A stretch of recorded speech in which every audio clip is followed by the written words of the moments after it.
All India Radio presents Morning News.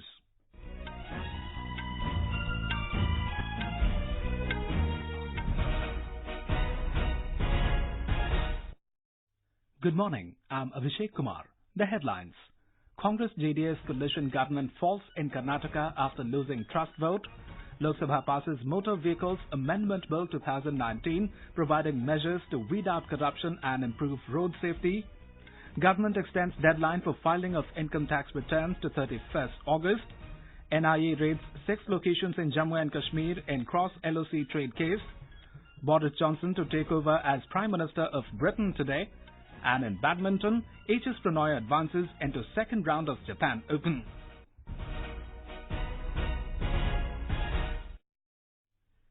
In Karnataka, the Congress Janata Dal Secular Coalition government, headed by Chief Minister H.D. Kumaraswamy, collapsed last evening after the alliance lost a vote of confidence in the assembly.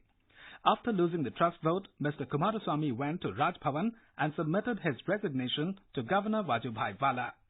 The resignation was accepted with immediate effect, but the governor asked Mr. Kumaraswamy to continue as caretaker chief minister till the alternative arrangements are made. Earlier, after the division of vote, Assembly Speaker K.R. Ramesh Kumar announced that 99 MLAs had voted in favour of the motion and 105 against it. Speaking after the confidence vote, BJP leader B.S. Yediyurappa said, "Democracy has won."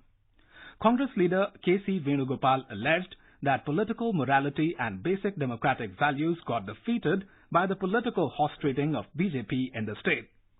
BJP will hold its legislative party meeting today to elect its leader. Thereafter, the legislative party leader will be meeting the governor to stake a claim for the government. BJP party sources said B.S. Yediyurappa is their natural choice for the post of chief minister. More from our correspondent. B.S. Yediyurappa will be the next Chief Minister of Karnataka. He is likely to be sworn in tomorrow by the governor. The cabinet will be decided after proving the majority in the House. With the strength of 105, it is just 2 numbers more than the magic number of 103 in a House strength of 205. 2 independents have also extended their support to BJP. Both Siddaramaiah and H.D. Kumaraswamy have predicted that BJP government will not survive for long. The rebel MLA's role in the days to come will give an indication in this direction. Sudhindra, AIR News, Bengaluru. The Lok Sabha has passed the Motor Vehicles Amendment Bill 2019 by voice vote. The bill seeks to amend the Motor Vehicles Act 1988 to provide for road safety. Provisions related to increasing penalties of traffic violations, addressing issues on third-party insurance, regulation of cab aggregators, and road safety are proposed in the amendment. The bill proposes a scheme to allow cashless treatment of victims in a road accident during the first 1 hour following a traumatic injury. The bill proposes to increase the minimum compensation for hit and run cases. In case of a death, the compensation has been raised from 25,000 to 2 lakh rupees, and in case of grievous injury, it will be from 12,500 to 50,000 rupees. Replying to a debate on the bill, Road Transport and Highways Minister Nitin Gadkari said that the legislation will weed out corruption, improve road safety and usher in the use of more technology to regulate traffic. Mr. Gadkari made it clear that the legislation will in no way encroach the rights of the states regarding their own act in this regard. The government is expected to introduce the Insolvency and Bankruptcy Code Amendment Bill 2019 in the Rajya Sabha today. Finance Minister Nirmala Sitharaman will introduce a bill further to amend the Insolvency and Bankruptcy Code 2016. The Protection of Children from Sexual Offences Amendment Bill 2019 is listed for consideration and passing in the Rajya Sabha. The Right to Information Amendment Bill 2019 will also be taken up for consideration and passing in the House. In the Lok Sabha, the Unlawful Activities Prevention Amendment Bill 2019 and the National Medical Commission Bill 2019 have been listed for consideration and passing. The government has extended the deadline for filing of income tax returns for financial year 2018-19 by 1 month to 31st August. The extension of due date was applicable to individual taxpayers liable to file their returns by 31st July, the original due date. Talking to AIR this morning, Revenue Secretary Ajay Bhushan Pandey said that the decision has been taken after it was reported that some of the taxpayers are facing difficulties in filing tax returns due to various reasons. Every year, the income tax returns are to be filed by 31st of July. So far, around 2 crore taxpayers have already filed returns. In order to provide further convenience to the taxpayer, it has been decided to extend last date of filing income tax return to 31st August of this year. The Central Board of Direct Taxes, CBDT, is celebrating the 159th Income Tax Day today. Finance Minister Nirmala Sitharaman will attend an event in New Delhi to mark the day. Commerce and Industry Minister Piyush Goyal will launch the Global Innovation Index GII in New Delhi today. An official release said this is for the first time that the GII is being launched in an emerging economy. To promote vibrant innovation economies, the GII probes and quantifies the state of national innovation ecosystems, including their strengths and weaknesses. This is All India Radio giving you the news. For quick news updates, follow us on Twitter @AIR News Alerts. The National Investigation Agency NIA has carried out searches at 6 locations in connection with the ongoing investigation in the Cross LOC Trade case. Searches were conducted at Pulwama and Srinagar. In Pulwama, the searches were conducted in Achgoza at the premises of Tanveer Ahmed Wani, who is the president of Cross LOC Traders Association. Searches were also conducted in the Safa Kadal by Meena and Parimpora fruit markets in Srinagar. During the searches, NIA teams recovered incriminating documents including photographs, electronic devices and documents relating to Cross LOC Trade.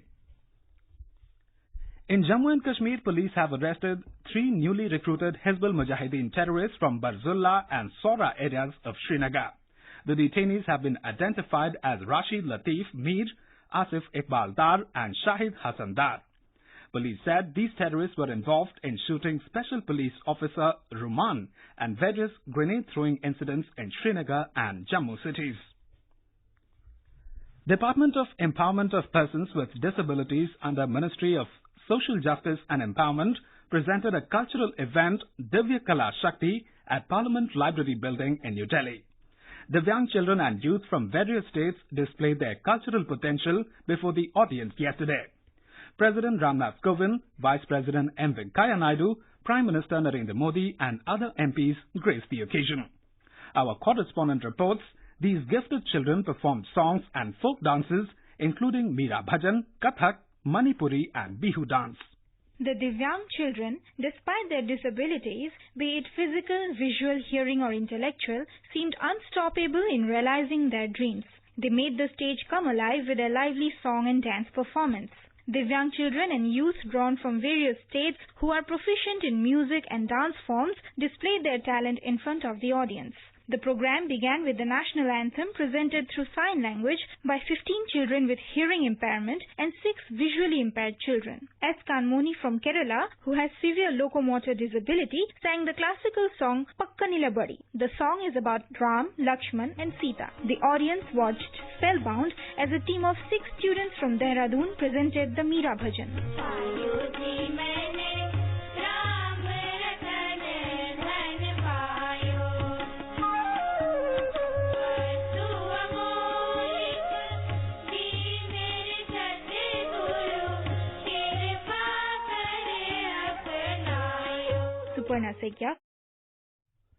Prime Minister Narendra Modi will share his thoughts with the people in the country and abroad in his Mann Ki Baat program on All India Radio this Sunday at 11 a.m. Mr. Modi has invited the people to share their ideas. They can share their views in MyGov Open Forum or also dial the toll-free number 1800-117800 to record message in either Hindi or English. In the last episode of the program, he mentioned about the stories written by famous Hindi writer Premchand and said their messages are still relevant. आपने कई बार मेरे मुंह से सुना होगा, bouquet नहीं book. मेरा आग्रह था कि क्या हम स्वागत सत्कार में फूलों के बजाय किताबें दे सकते हैं। तब से काफी जगह लोग किताबें देने लगे हैं। मुझे हाल ही में किसी ने प्रेमचंद की लोकप्रिय कहानियां नाम की पुस्तक दी। मुझे बहुत अच्छा लगा। प्रेमचंद ने अपनी कहानियों में समाज का जो यथार्थ चित्रण किया है, पढ़ते समय उसकी छवि आपके मन में बनने लगती है। उनकी लिखी एक एक बात जीवंत हो उठती है। सहज सरल भाषा में मानवीय संवेदनाओं को अभिव्यक्त करने वाली उनकी कहानियां मेरे मन को भी छू गई। The Narendra Modi government has completed 50 days in office in its second term. In this short span, the centre has taken some bold and historic decisions for the welfare of all segments of society, including traders. Here's a report from our correspondent. After coming to power for the second time, Prime Minister Narendra Modi in his very first cabinet meeting took some important decisions for the welfare of small traders. The cabinet cleared a pension scheme to provide universal social security to all shopkeepers, retail traders and self-employed persons. They will be given a minimum monthly pension of 3,000 rupees on attaining the age of 60 years. All small shopkeepers, self-employed persons and retail traders with GST turnover of 1.5 crore rupees in the age group of 18 to 40 years will be eligible to enroll for the scheme through the designated centers across the country. With Sheila Swati Rakheja, AIR News, Delhi. Kargil Vijay Diwas is celebrated all over India on 26 July every year to commemorate our victory in the Kargil War and honor the war heroes. In Uttar Pradesh, people will remember their national heroes on this occasion. More from our correspondent. आज वो हमारे बीच में नहीं है, इसका अपार कष्ट है मुझे, लेकिन इस बात का गर्व भी है कि उन्होंने बहुत कम समय में देश की रक्षा करके अपने प्राणों का उत्सर्ग किया और इतिहास में अपना नाम अंकित किया. A father remembering his son, a brave heart and a true hero of country. This is Gopi Chand Pandey, father of Captain Manoj Pandey, a young officer of Indian Army who sacrificed his life fighting intruders during the Kargil War and later awarded Paramveer Chakra, country's highest military decoration, for displaying distinguished acts of valor during wartime. 26 July, the Kargil Vijay Diwas brings back the memories of such heroes and makes the eyes moist. Sushil Chandra Tiwari, AIR News, Lucknow.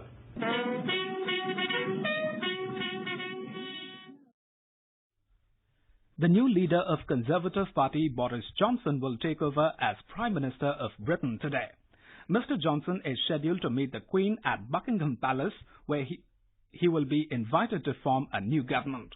He is also expected to announce senior cabinet posts, including Chancellor of the Exchequer and Home Secretary. In badminton, S Prannoy stormed into the second round of men's singles of Japan Open, beating compatriot Kidambi Shrikant. Prannoy defeated Shrikant 13-21, 21-11, 22-20. Top Indian shuttlers PV Sindhu and Sameer Verma will begin their singles campaign today. And now for an overview of today's newspapers, it's over to Tanvi Taneja. Thank you, Abhishek. Yesterday's floor test in Karnataka Assembly is the lead across dailies this morning. Curtains for HDK government as coalition loses floor, headlines the Hindustan Times. The Indian Express writes, numbers game lost, exit Congress JDS. The Asian Age writes, government is likely to extend parliament session by 10 days. The Pioneer says, heavy rain in North India from July 25th to 27th. The Hindustan Times in a front page story highlights, IAF may induct first Rafale fighter in third week of September. A headline in the Business Standard reads, India set to breach top 50 in Global Innovation Index. Part of seashore in South Mumbai to become government land, reports the Indian Express. And the Times of India writes in an exclusive, ISRO scouting for a name to etch on lunar landing site. And with that, it's back to you, Abhishek. Thank you, Tanvi. And now, before we end the bulletin, the headlines once again. Congress-JDS coalition government falls in Karnataka after losing trust vote. Lok Sabha passes Motor Vehicles Amendment Bill 2019, providing measures to weed out corruption and improve road safety. Government extends deadline for filing of income tax returns to 31st August. NIA raids 6 locations in Jammu and Kashmir in Cross LOC Trade case. Boris Johnson to take over as Prime Minister of Britain today. And in badminton, S Prannoy advances into second round of Japan Open. With that, we end the morning news. Have a nice day.